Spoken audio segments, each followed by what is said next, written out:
Welcome to the Beasts of the NFC East podcast. I am your host, Sean Gnitzcavich, and I just got back from watching the Jameis Winston experience. Shane Bowen is fired, and Jeremy Goode is a loser for week 12, but not a loser in real life. He's a really great person, but the Eagles are losers, finally.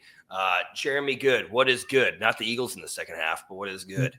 One of the things I've always said about my teams in general, could be any sport, if you lose, don't blow a big lead or don't lose in brutal fashion.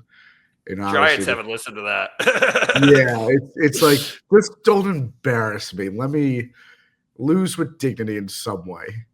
That didn't happen yesterday with the Eagles. These are the games that I could rattle off games over the last several years that I still think about. How could they lose? And this game will be up there. Disappointing. It's of course you lose so few games every year, but to lose in that fashion, to blow a 21-point lead, it'll always sting. Always sting. Not scoring the second half. Oh, you won't forget about those games. So that's unfortunate. That's what I needed.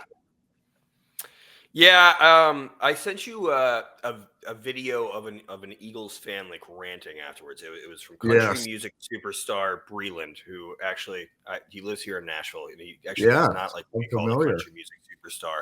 I've met him a couple times. He's an Eagles fan, and just listening to him rant, and I mean this in the nicest way, I wanted to slap him because I'm like, dude, you were complaining. No, you're complaining about the Eagles losing. And you guys have it too good. You guys should have lost so many of these games that you let the NFL fans watch. I think a lot of the NFL fans were rooting for the Eagles to lose because they put up so many garbage games. This game was actually entertaining, though. Thank gosh, it was entertaining. Okay, I'm just saying. You guys are complaining a lot.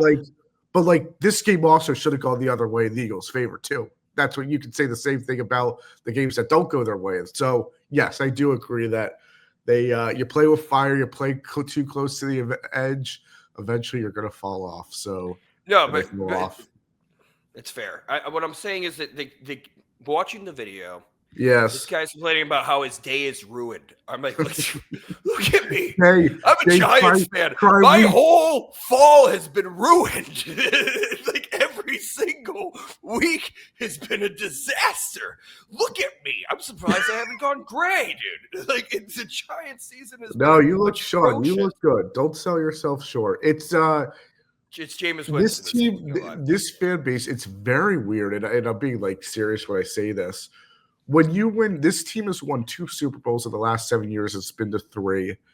You gain, after you win a Super Bowl, you gain a lot more fans. A lot of people who weren't into it, who aren't diehards, and those fans are just not that intelligent, and they don't know how to process these games. They don't get it. They don't get that it's normal to lose at least 4 games in a season, and going 13-4 is a great record.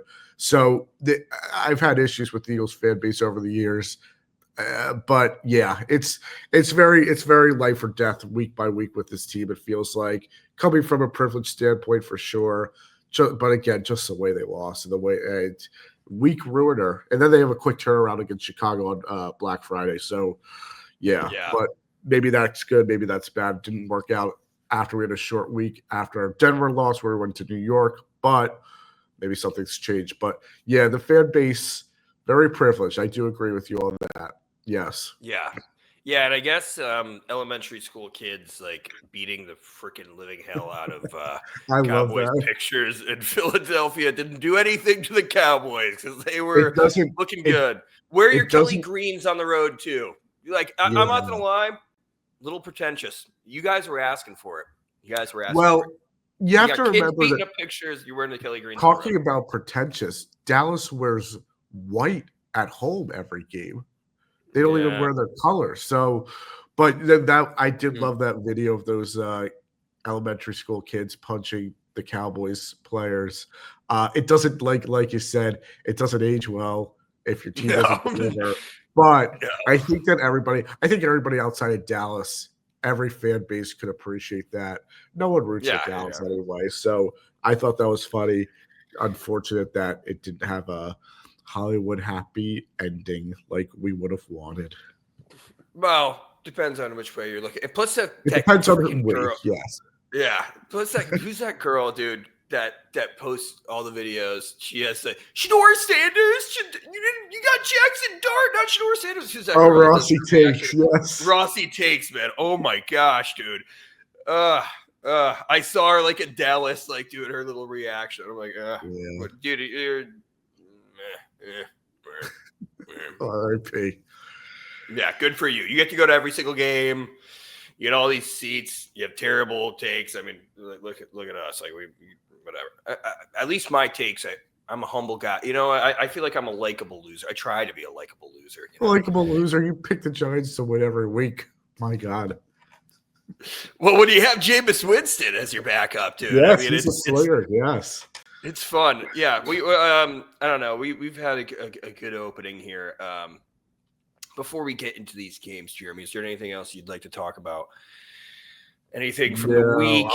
Anything fun? Probably get into it when we get to the game. So, we could just jump straight into the 1:00. Great game. The 1:00 Eastern time, or if you're like me, Central time, you got a nooner. Man, I don't think I have been like this deflated of watching the Giants, man. We came off like that close loss to the Packers last week. Jackson Dart's still in concussion protocol. Deontay Banks is out. You know, we got freaking Kayvon. It just seemed like a nothing game. And the Lions, who haven't been, I think, as good as everybody was expecting.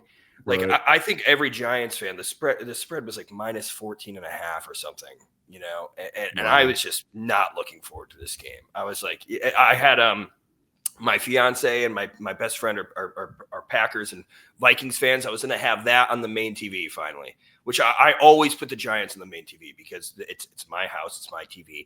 I don't care how bad we suck. If you're going to come over for football Sunday, you're going to have to watch the Giants on the main TV. But, you know, I was like, I'll put them on the main TV. But my friend was late and my fiance was late getting to the TV. So I was like, I'm putting on the Giants on the main TV. And by the time my friend came over, he's like, yeah, let's just watch the Giants game because it was fun. It was fun. It was fun. And that's what you need at this time of the year. When we were the first team eliminated from the playoffs, please be fun because it sucks. It freaking sucks. I have a stupid podcast where I talk about my stupid team that freaking sucks, and we're eliminated from the playoffs before Thanksgiving. So please just be fun. And the New York Football Giants at least did that. You know, I know there's I've seen it. I've seen people reacting, Giants podcast, Giant content, that they're fucking angry. I'm actually not. I got to watch my team be exciting and fun for a whole game and overtime. And they've honestly done this for the entirety of the season. Aside from that Saints game, the Giants have been competitive. They have a great young core. I know this sounds like loser excuse stuff, but that's what we are. We're losers right now. But I feel a tide turning. Anyways, New York Football Giants lose to the Detroit Lions in Detroit in their stupid dome, 34-27. And Shane Bowen is fired finally. A couple seasons too late. He should have never been hired. Yeah. That's like if you had a time machine, you could go back in time. Like maybe you. Well, there's a lot of things that you could fix with the Giants, but Shane Bowen is one of them. Shane Bowen is definitely one of them. And thank God for Jameis Winston, man. I mean, what a just like I said, like when your team is eliminated from the playoffs before Thanksgiving. We're the first one, and you know, and it's there's like non-football fans like my fiance's dad, Paul. If you're watching this, you're probably not, but if you are, I know you sent Coral like, wow, the Giants are the first ones eliminated, and last night I was like, yeah, you know what, dude, I don't even care because we had there's a lot of people probably that don't watch football and they're like, wow, the Giants stink. But if you actually have watched the games this year, like I have, like I've suffered through, we don't really – like we stink, but I saw somebody post this. Like we're the best 2-10 team, I think, of all time, which is really sad. But, but we are, dude. We're fun, dude. Like, dude. I'll tell you what. Mike Kafka too was like he had some bad decisions as a head coach, but if he's somebody like if we follow through on these rumors and hire Chris Shula, who seems to be the favorite, who's the defensive coordinator for the Rams, son of the legendary Don Shula. He called a great game last night. That's like our big, like, young up and comer. Like, this might be like our future guy. He's coaching the Rams defense, who is arguably the best in the league this year. If we hire him, and then he was a defensive coach, obviously, and we keep Mike Kafka because we want continuity with Jackson Dart, a game like this is a reason why you would want to keep Mike Kafka. The head coaching thing, like he refused to go for 3 at the end of the game. Malik Neighbors tweeted about it. It seemed like that was like we would have won the game if we just went for 3. I think. I don't know. There's a butterfly effect situation there, but but aside from that, I mean, just his offensive play calling, dude, was awesome against a really good Detroit Lions defense, especially against the run, and you know we were very mediocre against the run. I mean, all of our running backs and Jameis Winston averaged just about 3 yards per carry, but we didn't abandon it, which is, I think, is big. Like, you see a lot of these teams, they're ineffective against the run, they abandon it entirely, and the pass game becomes less effective.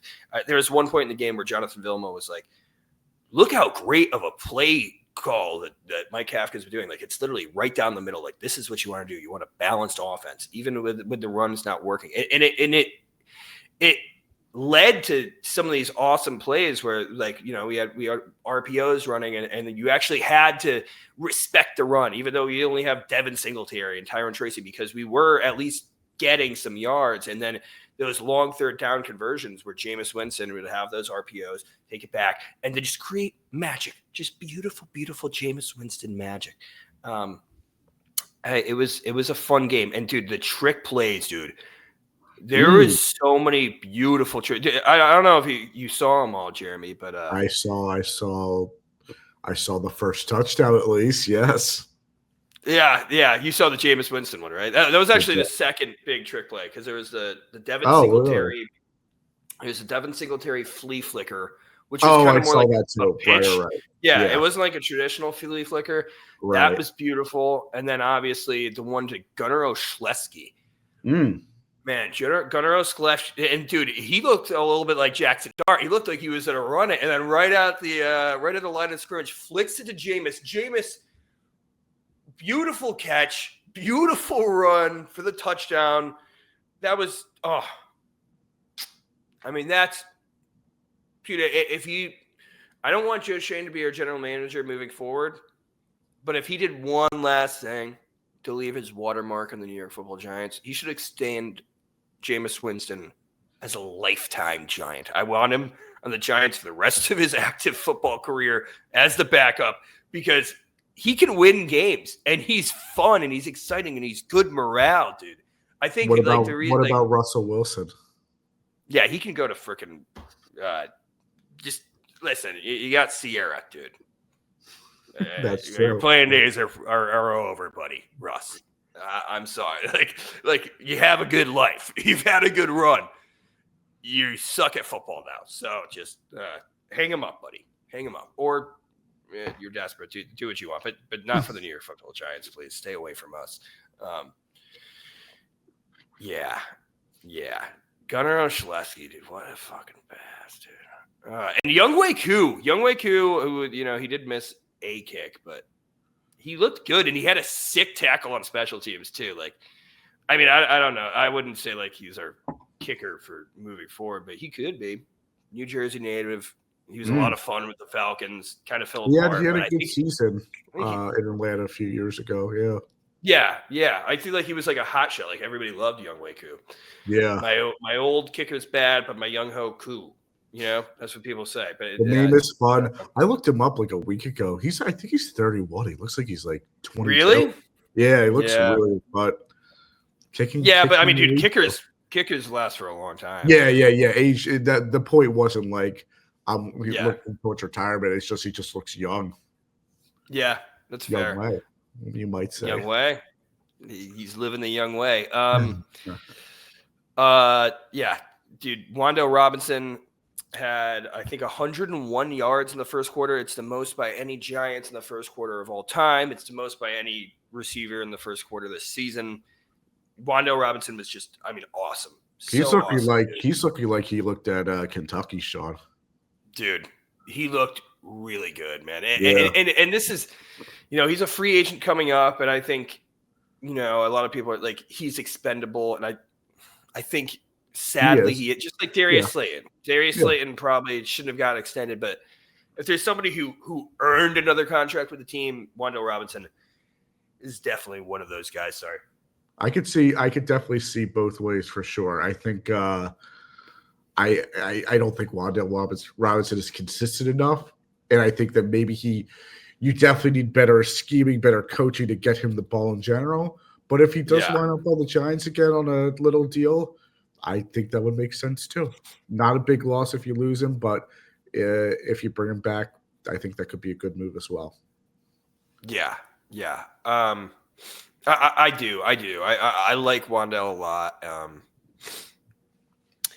I know I always tell the story that like I bartended. I was doing an event for Will Levis prior to going to the Titans. He was playing Vanderbilt when he was at Kentucky, and I remember asking his parents, if anybody goes to the NFL, who do you think's going to go to the NFL? And they're like, maybe Wan'Dale Robinson, like the 5th round, and we got him in the 2nd. We got him before George Pickens, who like we'll get to that, but probably a dumb decision there. Seems like a one of the many shortcomings of Joe Shane, but he's been fun. Yeah, I don't want to congratulate the Giants too much, but I think during the draft period, I think that he was maybe you drafted him a little early. I was saying like 3rd round for Wan'Dale Robinson, if I remember too. So like 5th round. Oh, it was a huge reach. That's 5th, but like 5th round is late. So like maybe you took him a round too early, but like I don't think he was a day 3 kind of guy. Yeah. I mean, I think it's just because he's a tiny size guy. Like, help. He's always going to be a slot guy. Always going to be a slot guy. I mean, but he's fun, man. Dude, he's such a like. He has great hands. He has great effort, man. Like he fights for yards. Like, I do love Wan'Dale. Like Wan'Dale is a Giants legend. You have these guys that you hold on to, especially in terrible seasons and terrible stretches, like the Giants find themselves in all the time. Cordell Flott, I think, is another guy like that. That's like people would probably like if their team was like a great team and they signed him in free agency, they'd be like, oh, what are we doing to Cordell Flott? But like Cordell Flott has played his ass off, and he's awesome. I hope the Giants re-sign him because he's been like the only actual usable corner this year. Deontay Banks, who was a 1st rounder, which like people signed those guys and they're like, oh, he's a former 1st rounder. They think Kaiir Elam just got waived. Like it doesn't matter where you're drafted. It matters how you play, how you develop. Darius Alexander, speaking of drafted Giants that were kind of looked at as good picks. Darius Alexander out of Toledo. We picked him with the 1st pick in the 3rd round. He had a great game today. This was like his coming out game. He had 2 great sacks, man. It was, he looked really good. Sounds like he should have been a 3rd overall pick. Yeah, listen, Abdul Carter had some really good pressures, though. Like the reason why Raheem Nunez-Roches and Darius Alexander are getting sacks is because the offensive line looked like they were putting way more priority on Brian Burns and Abdul Carter. And while they didn't get any sacks, they were close to the border. Like they were wreaking havoc all day.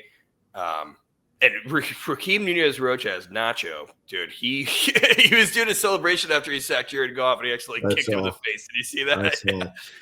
Oh man, yeah, that was funny. That was a really good play by him too. Yeah, it was, dude. He just run. I mean that guard. I can't remember which one it was, but he just blew by him. Javon Holland had a nice interception. He also had a boneheaded play where they got flagged at the end of the game that led to that field goal because he stripped the football out of the hand of the guy who was passing it to the rest so that he could get back to the line of scrimmage. That was done. And as soon as he did it, he was like, that's me. That was me. I'm dumb. That was dumb. It was very dumb. Yeah. Xavier McKinney wouldn't have done that, Joe Shane. I hope you're fired. I really do. I know we're kind of just like, when you're talking about a team that's eliminated from the playoffs before Thanksgiving, it's like, you're just talking ball to talk ball to enjoy it. So that's what I'm trying to do here. Sure.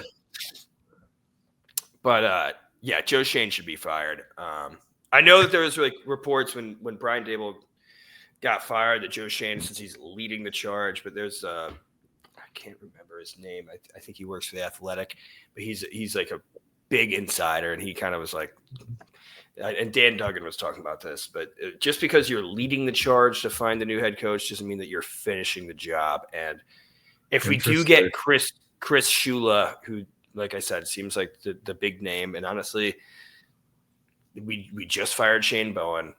It's not like Shane Bowen was going to stay regardless, but I think it just feels good for Giants because he wreaked so much havoc. That's the defensive coordinator for the Giants. He sucked with the Titans. He sucks now. Our interim defensive coordinator is Charlie Bullen. Charlie Bullen is our outside linebackers coach, which, that position group has definitely been the most positive on the New York Football Giants this year. I know there was a lot of talk about our defensive line coach. I think Andre Patterson, but it's Charlie Bullen. He's been with the team for 2 years. Came from Illinois. He coached at Illinois. He's been a coach in the league for like over 10 years. He had stints with the Dolphins. He had stints with the Cardinals. It doesn't really matter. The only thing that matters is that Shane Bowen is out because he sucks. He sucks. And it was the same thing. It was the same shortcomings that we lost this game. That one play that the Lions ran in overtime, because they only needed one to take it to the house of Jahmyr Gibbs. Dexter Lawrence is again not on the freaking field. Our arguably best player on the whole team. Dexter Lawrence. A team that has terrible run stopping. A team that's a great running team.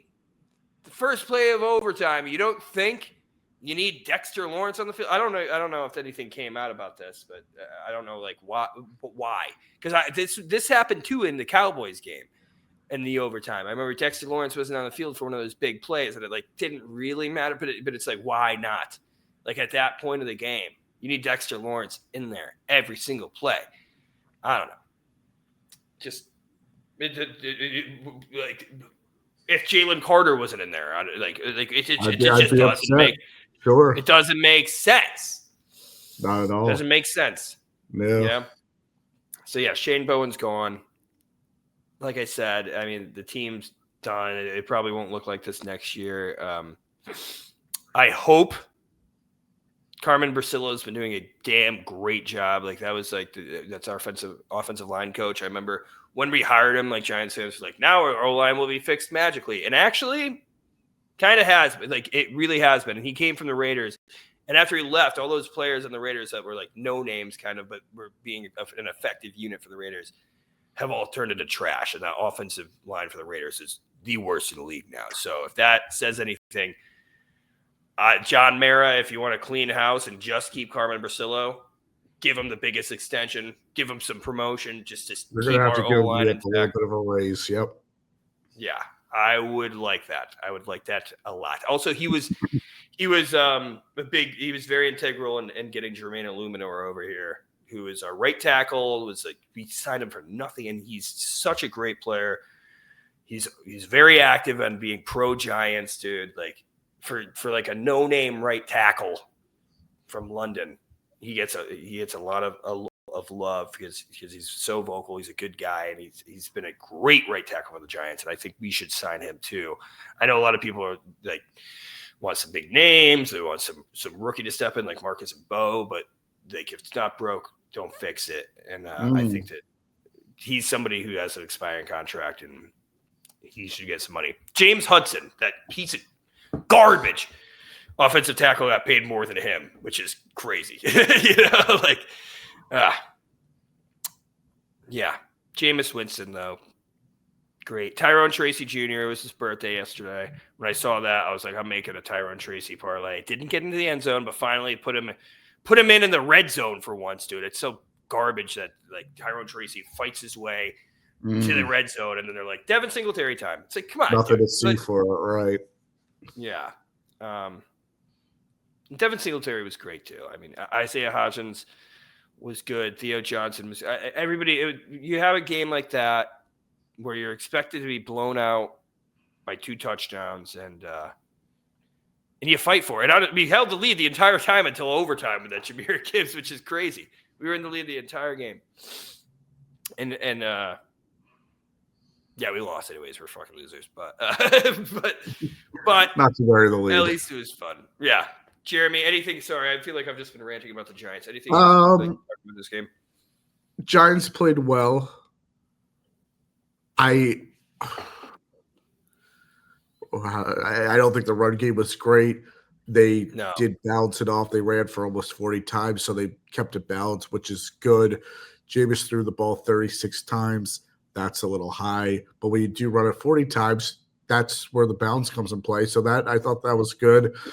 Everybody who made a catch, there were 1, 2, 3, 4, 5, 6 players who made catches. The lowest average per catch on the day was 17.3. Wan'Dale Robinson, obviously there was a lot of volume there, so that's going to lower it. It's still a great game. Great depth of target, yeah. and other guys like Jameis had a catch, obviously. Slayton, they only had 1 catch, 33 yards and 23 yards. So they went downfield. I'd be concerned that the team threw for 400 yards and they only scored 7 points in the second half. I'd also be concerned that they're just playing with, I guess in the Kafka related Kafka, they are just playing with, I guess, free money because the season's over, and they're just slinging the ball around and not going through actual game strategy or playmaking stuff that they will implement next year, since Jameis won't be the quarterback too. And Jameis is just a gunslinger that I don't think Jackson Dart is or will be. I think the one thing that's held back Dart, I don't know if I'd say how back, but one thing I want to see more at Dart is just him throwing the football more downfield consistently per game. And when you have the wheels that he does, you understand how maybe that's not always an option early on. But I think when you have someone like Jameis, the game plan and the team philosophy can really get away with you just because you've nothing to lose with him. I thought his quarterback rating would be higher. 2 touchdowns, 365 yards throwing. I get that there was an interception, but I don't know. I thought that was on the lower side. Our quarterback ratings are freaking dumb. I think it's weird. I've said this before. The perfect example is there are times where Jalen the rating's really high when I don't think it should be high. And then there are times where it's really low for him that I think should be higher. But that's beyond the point, of course. Of course. Bowen should have been fired long ago. I think that this was – they were looking for a game to point the finger at him. And, of course, the way it unfolded in overtime with the Gibbs run on the first play of overtime, I definitely get that this is the game where they said, hey, let's point the finger at him. I think the offense was more of an issue yesterday. And defense wasn't good. Don't get me wrong. I get it. But you just can't do much scoring 7 points in the second half. Go ahead. Yeah, I mean, we were in the red zone twice. You know, like we marched on the field, we'd shoot up clock in those times. Because even though we didn't score really in the second half, it felt like we did. Like it felt like we're getting offense production left and right. And like I said, we came short in the red zone, and then we went up for it on 4th and goal, which I know people. Which you haven't talked about. Finally, the sneeze, dude. I was waiting for that thing. Like, you know, Malik Neighbors had to delete his tweet, but he talked about how, like, he tweeted, I don't know if he saw this, Jeremy, but and I had to delete it very soon afterwards. But he tweeted, I think we're trying to lose on purpose sometimes, not going for 3 on 4th down. And I think because, and obviously butterfly effect, and like the Lions went back, they scored 3, forced us into overtime. But, you're on the 3-yard line. You know how good the Lions are. Season's over. You're Mike Kafka. Yeah. I feel like Mike Kafka has been playing calls like he's in Madden. And there was one play where we were on like our 27-yard line or something, and it was like a 4th and short. And I was like, is he going to go for this again? Because he did last week when we were on like the 37-yard line with that Devin Singletary. I thought he was going to do it again. He didn't. I think he's like, okay, you can't do this all the time. But he was like playing like he was in Madden, and he wanted to just pound the rock and get it in, and that would have won the game. Let's be real. There was like a minute 30 left. If we score that touchdown, we're up by 2 scores. We're going to win that game. So I think he just went for the jugular, and we lost. What do you have to lose though? You're already out of the playoffs. That's what I'm saying. It's a catch-22 because if you're the Giants, you want to compete, but winning also worsens your draft pick, and it's kind of like a slap in the face to everybody. It's like you guys have lost 10 of your first 12 games. And you're out of the playoffs. If you win now, it's like, where was this earlier on? Where was this 2 weeks ago? Where was this last week? It's a lose-lose situation. If the Giants were to win, it would have pissed everybody off. I also don't know. People would be happy. Not everybody cares about the draft pick, people would be happy if they won. Oh, of course, dude. Yeah, my dad's. There's a lot of fans that don't give a flying frick about the draft pick. They want to win. And you see our players. You see Brian Burns. They kept panning to Brian Burns after that big touchdown. He looked so upset. He's a team leader. He's had a great season. Like, it does suck. Like, if there's any proof that players don't tank, it's this Giants team, because they have a lot of fight, and we've been. I get that, but I totally get that. Players don't get hurt if they try to tank too. I would assume. Yeah, but it's tough. Like, we should be losing. We should. You have to if you are what you are, and I think one of the problems is that I think that the players and the fans don't want it to be rock bottom. They want to say, oh, well, we did have. You're never gonna remember you're never gonna remember that Week 12 win in 2025 against the Lions, and then if you finish 4-13 that season, it's one of those things where it's like, yeah, the moment, sure. If you have pride, great. You got stay the course. Well, it's Tommy DeVito run. I remember him. Because Tommy DeVito. Those Tommy DeVito wins. Season. I mean, and it's funny if we're talking about this, because I remember I was home for Thanksgiving. We always, it's weird. We always play the Patriots around Thanksgiving, it seems like, because it was the Tommy DeVito year 2 years ago. And I was home and I was rooting for the Giants to lose. Tommy DeVito's playing the Patriots, but my dad was just like, dude, I don't care. Like, I love this. I watch this team every week. I still want to see them win. Like, he doesn't care about the draft pick. So I turned my tide. I was like, yeah, you know what, dude, let's win. And we won. And on that win, we lost out on drafting Drake May. Ultimately that caused, and Joe Shane tried to, all the reports, he tried to trade the whole house 7 first-round picks for Drake May. That win, even though it meant a lot, it meant, I don't know, it means a lot to the fan base. It means a lot to the players. It means a lot to Tommy DeVito. I mean, became a household name superstar because of wins like that. But it did cost us a draft position, and that's true. And right now, I don't know. I think because I see a lot of mocks. I'm in mock draft season. It's sad, but a lot of people have us drafting a wide receiver, and there's 3 that I really like in the first round, and I think we can get them. Tyson, yes. Jordan Tyson's number 1. I really like Jordan Tyson. Best receiver in the league. Carnell Tate is another one. I really like him. And then Ohio State. Mekhi Lemon, who I love. And if we don't re-sign Wan'Dale, it's very Wan'Dale-esque. He's a shorter, shiftier, but he has the ability and the skill to actually play outside.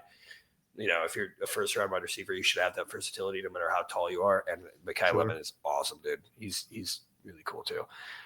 So I don't think I care as much.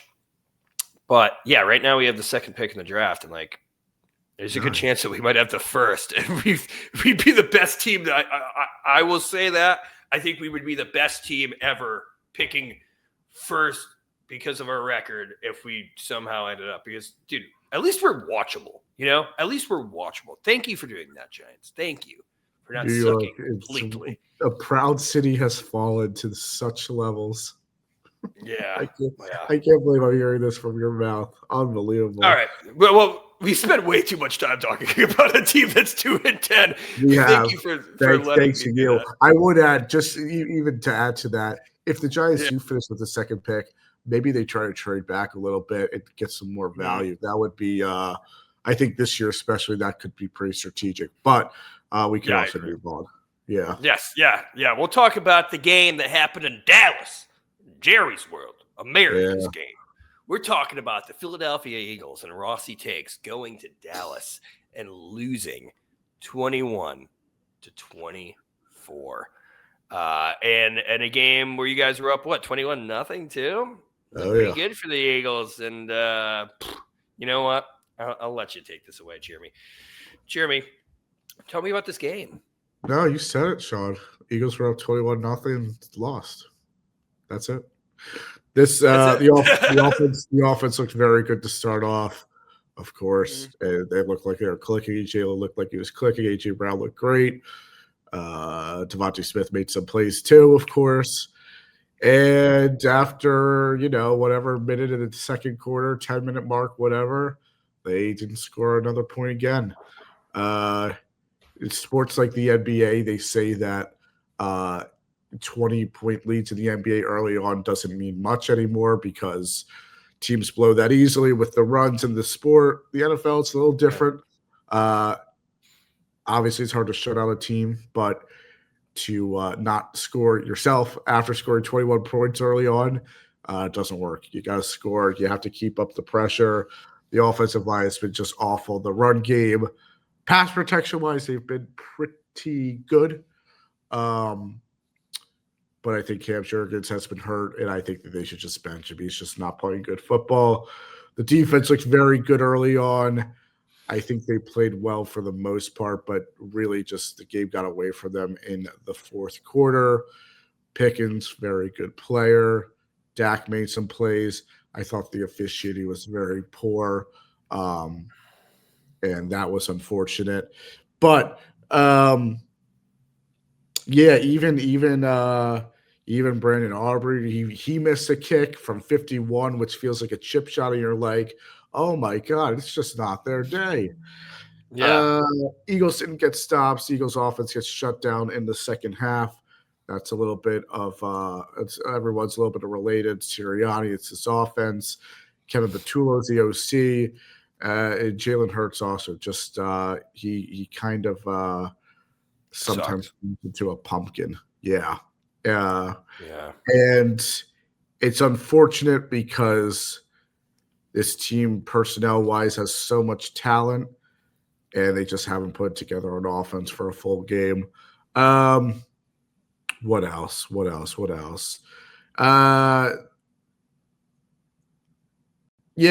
Goddard's a free agent after this year. He had 2 catches. I'm sure he wants a dip. I think he wants to be in an offense where he will get the ball, get targets, be a part of the offense. Eagles still had a few penalties that just shot themselves in the foot per usual. And unfortunate, a game they should have won. I don't think Dallas is that good of a team. They didn't have any good wins coming into this game. They were down 21 points. Their defense is better with Williams for sure.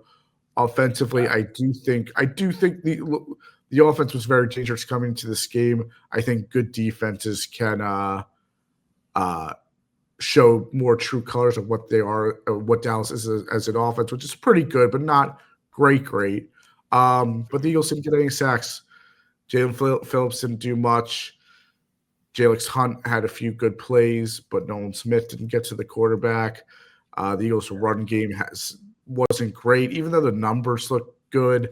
They just weren't really stopping Javonte Williams at the times that they needed to. Charlie Williams, good dude, and he had that really good block on the Kobe Dean. On the Kobe Dean, he did pick up that block well. Yeah, well, because he had a bad one when the Kobe Dean got that sack, and like that was like, but like that was just that happens. That happened. That's the third week in a row that Kobe Dean's done that, so it can happen to anyone. Williams has been good. He stayed healthy. Wait, I was just you have to score points in the second half. They scored 0. Really bad. Not a good game. They have to move on. Short week with Chicago. Chicago's looking good. It's just surprising. Surprising that it ended the way. Yeah, there's a Saquon head. Yeah, that's the Saquon's head. Do you think that Howie is regretting extending Saquon after the season? No, his agent. The extension was a reward for the season, and his agent saying, "Hey, Saquon's very underpaid. Let's give a little bonus here." And of course, you have. I mean, he's fallen off significantly this year. I mean, he is not. Well, I mean, he does not look good. He had that big fumble. He just has not been effective. The fumble was from behind. I think it would have been nice if he protected the ball a little bit more, but it was very awkward how he got the ball, I think, a little too late. I think the ball should have been out earlier. It was also in tight, I don't want to say tight quarters. That doesn't sound like the right term. But he got the ball in tight situation where there wasn't much space. The Cowboys player, I forget who made the play, made a great play from behind. Not the worst. It happens. And he's just been hit behind the line of scrimmage time after time. Jurgens has been awful this season. Steed has not been good in the run. He is good in pass protection. They've done a good job. You can't really bench these guys either for poor play because the backups aren't that good. So it's unfortunate, you just have to trot these guys back out and hope for the best, I guess. Yeah, I don't know. It's a lot of good early on for the offense, which is nice, but then they just turtled up. So, yeah, tough loss. Tough, especially how they started in Dallas and Jerry's world. So maybe the quick week. I always think quick weeks are good because you can forget about the loss if you lost the first game. But they got stuff to work on. Got to continue to go back to the practice field and fix up some mistakes because I don't know. Yeah, it's a bad loss. It seems like they were practicing plays to AJ Brown to make him happy, and I wonder if he is happy. I wonder if he is. You see these reports of like wide receivers who would rather have a good stat line than win, and AJ Brown finally got a good stat line because he wasn't happy with winning while he was not being utilized. He was utilized a lot early, often touchdown to start the game, 100-yard game, 8 receptions, targeted 10 times. They forced the ball to AJ against Detroit, and it didn't work out well. He had 7 catches for 49 yards. It wasn't that great of a game. Yeah. But early on, I don't think they were forcing to him necessarily. I think they just schemed him well. He got open. Yeah, Jalen put the ball on him, and it looked natural. That was great. Yeah, and that just didn't continue. A lot of penalties, a lot of very bizarre penalties that I think the Eagles should send into the NFL too. But this team also just shoots themselves in the foot. Yeah, they've done it all year. Some of it's on Jeff Stalin. He's the best O-line coach in the NFL, and he's amazing. He has not done a great job this year, and I'll just say it frankly. Still love him, still elite, still Hall of Famer. If they were to give out assistant coaches for the Hall of Fame, but he just has not hit. He's had injuries too, to be fair, but I don't think he's handled them particularly well. It's the same dumb missed blocks, same dumb penalties. I think Brett Tothis might be a better center than Cam Jurgens right now. Crazy. Yeah, it's messy. And then maybe Cam's injury. But the problem I have too is like there are certain weeks where they bring back Cam and he's just limpy. It's like, guys, just bench him another week. Like you're bringing him back too early. It affects the play. He's only going to get more hurt. It affects the actual play too. Fortunately, they've been able to bounce back from those stuff, and they mostly win. But unfortunate, embarrassing. I hate losing to Dallas, especially because like second half they played well, but I don't think that team is that good. They're just can't help these teams, and it's painful. Long flight back, Dallas to Philly, not the longest flight ever, but when you lose in that fashion, that's not a fun flight. No, and Saquon was talking about how he's been in funks like this before. I mean, I lived with him. I loved him. I mean, he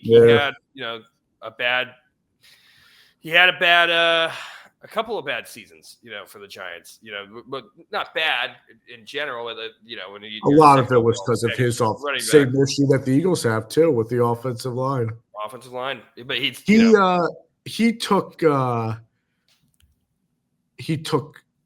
said he's in a funk kind of thing, which in a little bit of a way I agree. I think he's also being nice where he doesn't point the fingers at the boys in front of him, and he did that earlier on when it was clear that it was the offensive line. So that's good. He's a good teammate in that way. Yeah, there is a little bit where I think he does a little bit too much dancing, and instead of just like running forward and pushing your way for 2-3 yards, he'll dance. Yeah. He'll be a yard behind. He'll still get to the line of scrimmage, but like it's all that for nothing, really. Xavier Gibson catches a punt at the 1 yard line that's going to go into the end zone, fumbles it on the same play. You gotta not be a fucking idiot. And I'm say it. Like, you're hurt. Don't be stupid. And the problem is, and I'll be honest, this team has a lot of stupid players. You can't make stupid mistakes, and that's a mistake. It's just brain dead. You learn in Madden that you don't take those punts. They don't even let you. They take your character circle off, and the guy runs straight. Make sure somebody won't touch it. It's oh my god. It's so I one of the things Howie's done a bad job. I think I mentioned this. He put all his eggs in the cart for kick returning with Avery Williams in the offseason, who has had his moments, was okay in Atlanta, but nothing special. And he's always been, and I guess this is a good problem to have ultimately, if you can't find special teams guys for kick returning, even though it's a bigger concept today than before. But he just puts all his eggs in one basket. And when Avery Williams didn't work in the summer, when they saw early on, they had to do a mad scramble, and they're just rotating guys back and forth. He can't do it. He can't do it. Let's try Tank Bigsby. Oh, he can't do it. He's just a running back. Let's throw in John Mechie. Oh, Mechie can't do it. Let's bring in Xavier Gibson.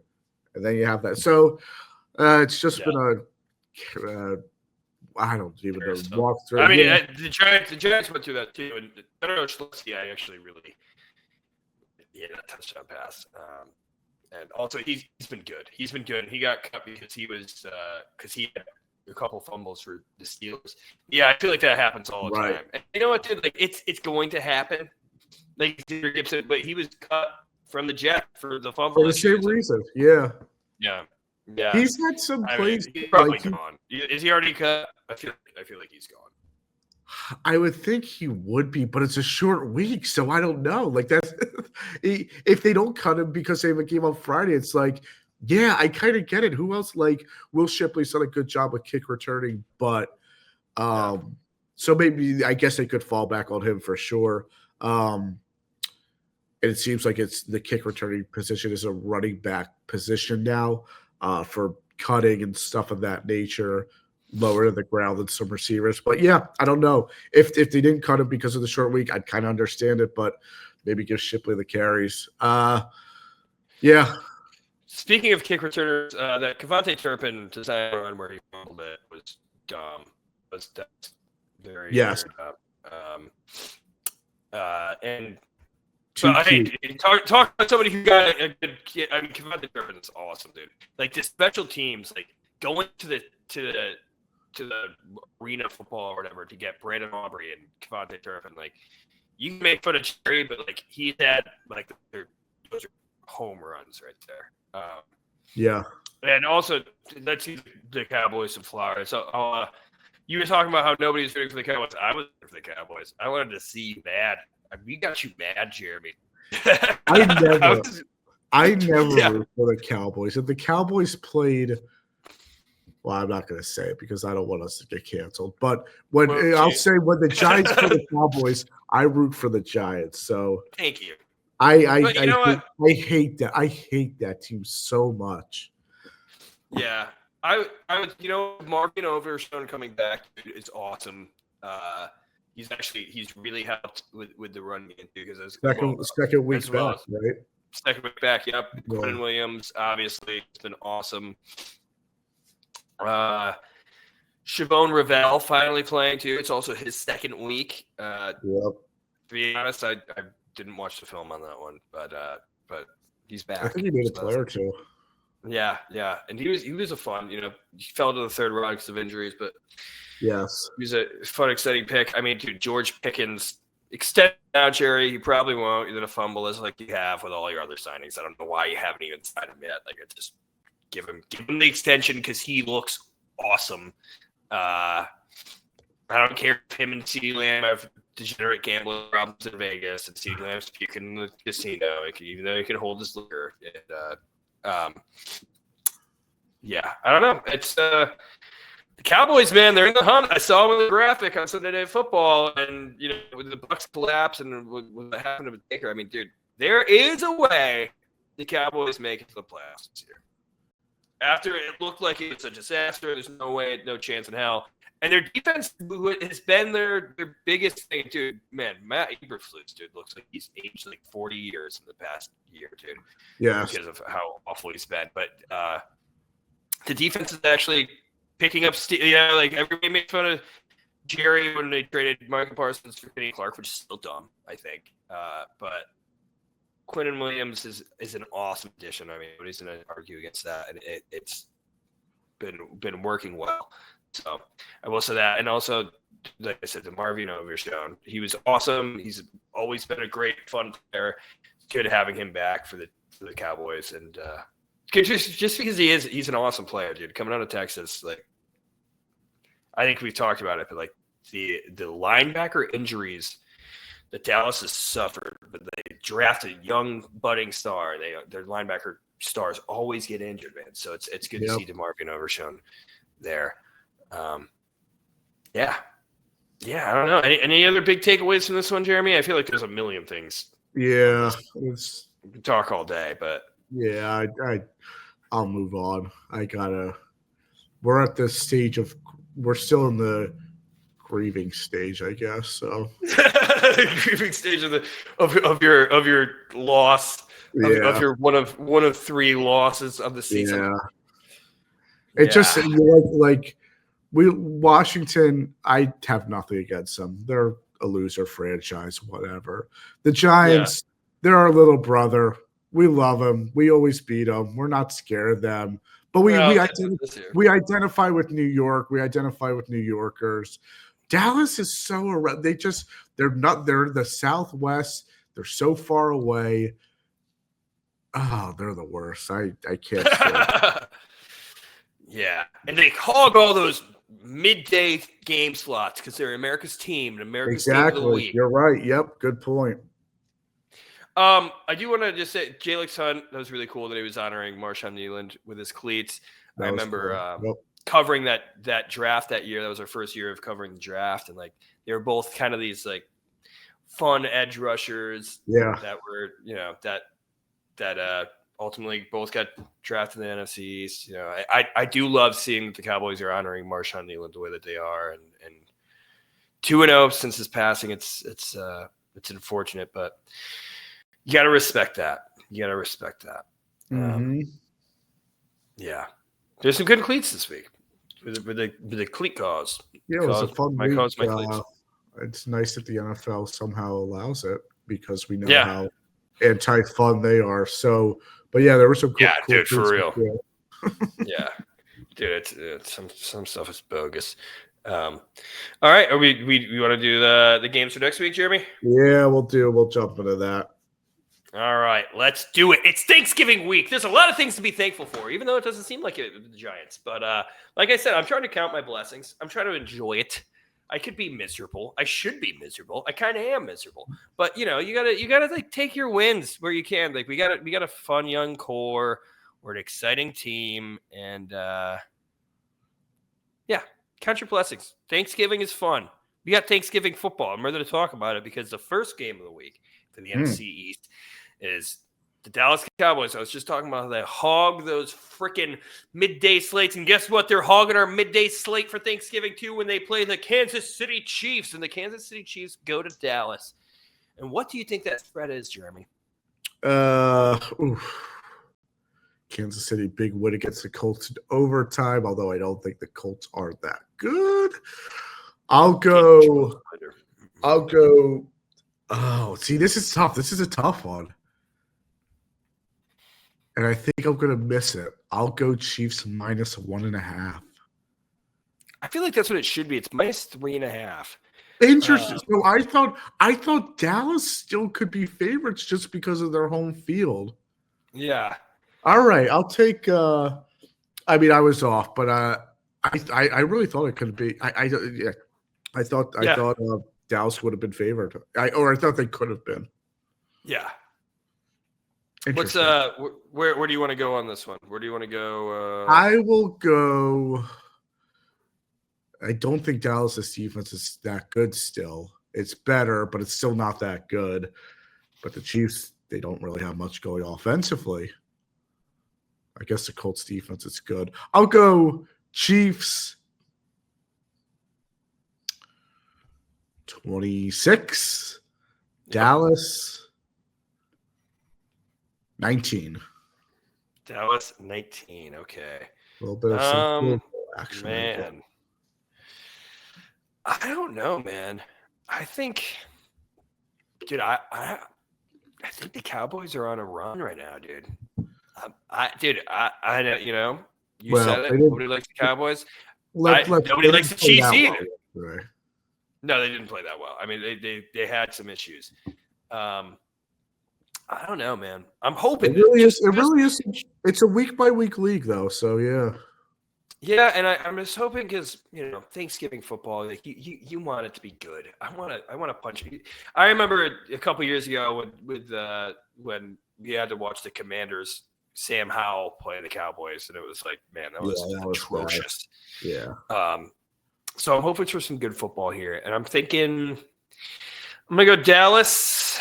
This is a Beast of the NFC East podcast. I'm gonna go Dallas. Actually, going to take this one at home. I'm going to go Dallas 32, Chiefs 30. I don't know how that's going to happen. High score. But I think it's going to be a fun game, high scoring. I feel like they both have it in them to get the job done. I mean, the Chiefs, who have definitely been lackluster this year compared to their Super Bowl every year standard, I think right now they're still fighting for a playoff spot even with that win, right? Am I wrong there? AFC standings. Probably. Did they finally break in there? They're getting close, at least. Yeah, no, they're still. It looks like they're out currently. Yeah. Let me see here. Yeah, because it's 6-5. I don't know, actually. Yeah, I mean, they're right there on the cusp, but yeah. This is a game that they need to win. And I don't know. I think it's going to be a punching match. I hope it's a punching match. Like, I still want to see fun, exciting football. And I think Dallas can win this. Like, I'm not, it is weird that at home they're underdogs by more than a field goal, but it also makes sense. The next one, the Black Friday game we were talking about. Jeremy, do you already know the spread? This is a 2 o'clock Central, 3 o'clock Eastern. What is this Black Friday game? What do you got? It's in Philadelphia. I fall back on the same number, I think, a lot of times. I'll go Eagles -3.5. No, Eagles -7, dude. All right. It's crazy. It's crazy. It's crazy. Is someone hurt on Chicago? I don't. Well, I mean, Caleb Williams, dude. You're talking about boneheaded plays, dude. That freaking that safety touchdown that he gave up against the Steelers. I mean, they ended up winning ultimately, dude. But those Bears, man, they're Ben Johnson is coaching the hell out of them, but Caleb Williams still only in his second year. I feel like still makes more mistakes than you would like, but also, I mean, he's been good enough, and he played great still against the Steelers yesterday. Where do you think this one's going? With the Eagles -7, where do you have this one going? I'll let you start this one off. Maybe they're on to something. I'll go Eagles.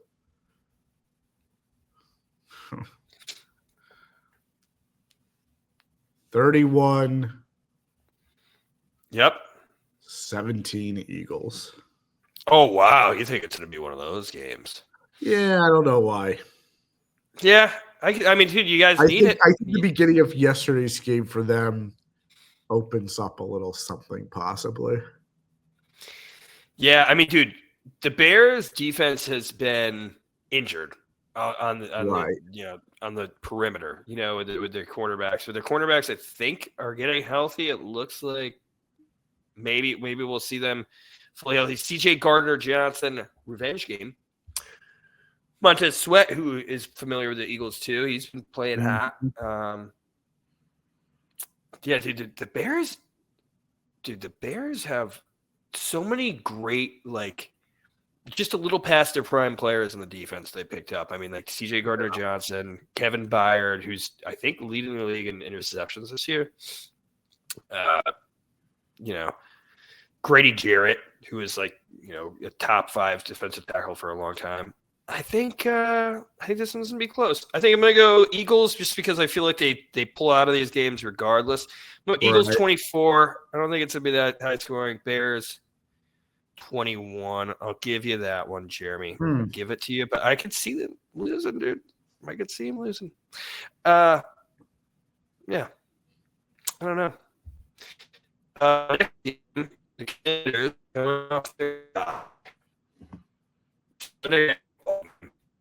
We don't all middle giving only for Black Friday football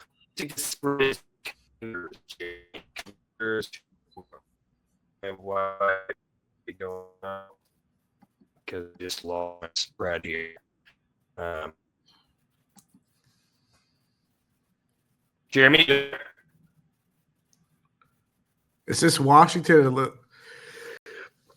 The Wi-Fi might be a little spotty. Yeah. Yeah. Come on. Oh yeah, now it's muffled. Yeah. The Denver will be in Washington. Jeremy, can you hear me? Yes, I think now I can. Which game? All right. Yeah, the Broncos will be in Washington. Yes, I saw this game on the schedule. Okay. Didn't see the line, but this long day for Washington, I think. I will go Denver -10. Yeah, should be. It's -6.5. What, 6.5? Yeah. Yeah, I don't get. I don't get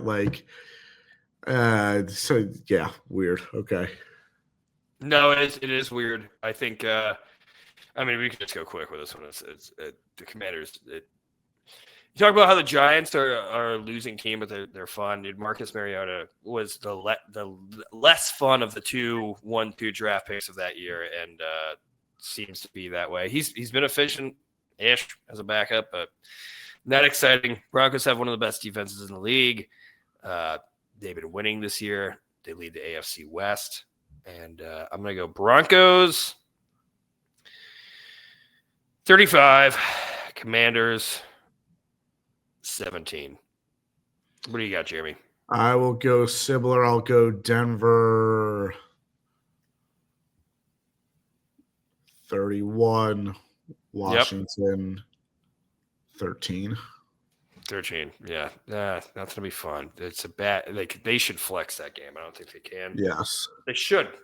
Commanders set up with the Giants after we went to the playoffs. They gave us all these primetime games and we stunk it up, and that's what the Commanders seem to be doing right now. Speaking of Giants and primetime, we will be in New England on Monday night, Jeremy. What do you think that spread is? That is it's in Boston. Yeah. New England minus. We don't know about Dart. I think Dart should be back. It seemed like he was trending towards playing last week, and I think he'll be back. Despite Rich Eisen saying that he's going to be benched for the rest of the year, I don't. Do you think that the line reflects Dart being back, or you can't tell? Can't tell. Okay, I'll go New England minus 7.5. You nailed it, dude. You got it. Really? You got it. Yeah. 7? Was it 7? 7.5. Oh, right, wow. You nailed it. You nailed that. Interesting. Yeah, I don't know, man. I know that I always pick the Giants, and I'm home. Yeah. And we were just talking about this, how the Giants shouldn't want to win this, but they don't really care. And Jackson Dart, when he's back, he's going to be fighting, man. He had a sick dance with Jameis Winston, too. I forgot to ask you, Sean, would you shut down Dart? I was just referencing this because Rich Eisen in his stupid show were like, yeah, Dart, you've seen enough from Dart. We should no, stop, dude. He's a rookie. He's barely played. He's in contention for Rookie of the Year too. Which right. I think he still is, to be honest. And keep him winning. And also, if you want to see if Mike Kafka is a guy who you want to retain, at least our offensive coordinator, we haven't even gotten to see what he's capable of as the head coach, as the main. He's been the play caller for Jackson Dart all year, but let's see it. And also, you're that locked into Kafka. Wow. I don't know if I am. I don't know. Yeah. I don't know. It was a fun game, against the Lions yesterday. But that is something that people have been talking. And I do, because of Jackson Dart's success. Mike Kafka was the coach with Patrick Mahomes when he was a rookie. That's this whole thing. He was tasked with developing Patrick Mahomes. If any of his tasks for developing Jackson Dart is why he's been playing as good as he is, I do want to see what he's going to do with him. And also, if Jackson Dart looks amazing with Mike Kafka, like I said, I don't think we retain him as the head coach, but throw a bag at him, see if we can keep him as the offensive coordinator, Yeah. And if he doesn't get any head coach love, I don't see why we wouldn't, and why he wouldn't want to. So that's my thought there. I think, with that being said, Jeremy, wait, you have something to say there. Well, I think I would bench him just because I don't want him to get hurt. And I don't think he has the sense yet of how not to get hurt. I think he obviously plays hard, but I think he plays too hard. And I think he needs to understand that he's a franchise quarterback. I think he might have done that watching the game yesterday, and the week before. But yeah, I don't know if you could develop with this team right now. They might be having fun, they might be frisky and playing hard, but at 2-10, I don't know. I don't know if it's beneficial for him in development. Yeah, you get a few more snaps. Yeah, you get a few more experiences, but you could also get that next year too. Yeah. Yeah, I don't know. I think I want to see him play. And with that being said, Jackson Dart playing against Drake May, the quarterback the Giants could have had if Tommy DeVito didn't win that game 2 Thanksgivings ago.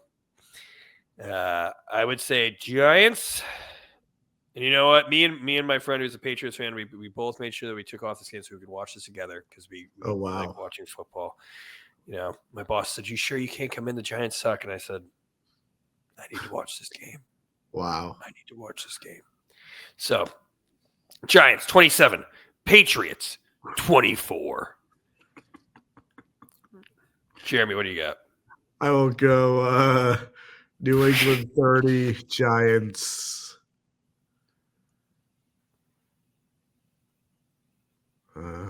20. Wow. You hate us, Jeremy. You hate us. I think Can't even cover this spread. not hate. I think Yeah, you got to be honest. I think I just know who you guys are.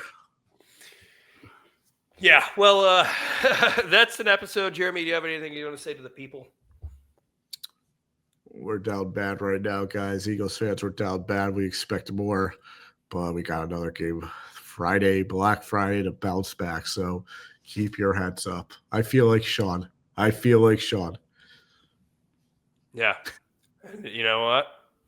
As somebody who is has been a loser for a long time, it feels like, at least past decade. Yeah. Sucks to be you, dude. But no, Giants. There's still a lot to be grateful for this franchise if you're a Giants fan, and Oh yeah. Still enjoy your Sundays, enjoy your Monday night football games. There's still a lot of fun stuff to watch for this Giants team. Yeah. So happy Thanksgiving, everybody. Be grateful. Overeat. Go and get all those deals on Black Friday, but make sure you get them in before the Eagles game on Black Friday, because it'll be a good game. With that being said, we are the beasts of the NFC East. How about you comment, you like, you subscribe, and when you comment, how about you comment what dish you're most excited for Thanksgiving? You got a relative that you plan on arguing with or don't see eye to eye with on Thanksgiving? How about you call them out in the comment section and tell them, hey, you know what? Instead of telling you what I want to tell you at dinner, go to the Beasts of the NFC episode for week 12, and see what I wrote there in the comments section. That's what you should say. Anyways, we are the Beasts of the NFC East. Peace.